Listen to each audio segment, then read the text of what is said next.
لي بأن المغرب اليوم أصبح رقما صعبا للمرة الثالثة على التوالي، توج متسابق من المغرب. في حلقة تتويج الفائزين الثلاثة الأوائل العام الماضي، كان الفائز بالمركز الأول وللسنة الثالثة على التوالي من المغرب، ما شكل تحديا قيل عنه إنه الرقم الصعب في المشاركات الكثيفة من المغرب، وهكذا كان.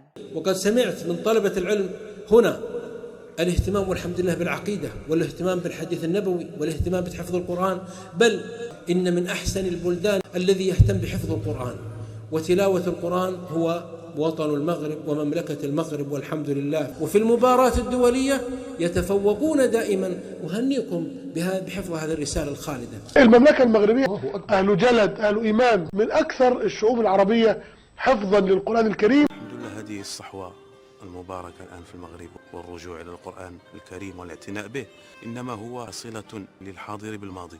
فالمغرب الحمد لله له قدم راسخة في كل ما هو متعلق بالقرآن تقديما وتقويما والقراءة. الفائزة بالجائزة الأولى الآنسة حسناء محمد خلالي من المملكة المغربية. حسناء محمد خلالي from the Kingdom of Morocco. غارة موروكو. الفائزة بالجائزة الأولى هي القارئة السيدة هاجر بوساق من المملكة المغربية.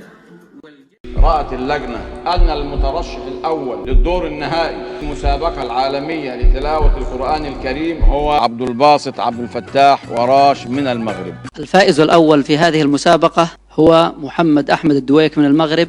المتسابقة ضحى أساو فإنها الفائز بالمركز الأول.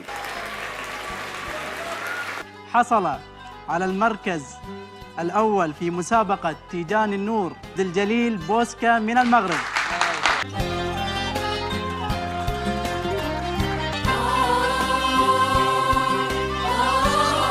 المتسابق محمد يوسف بوشكوش من المملكة المغربية بالمركز الأول.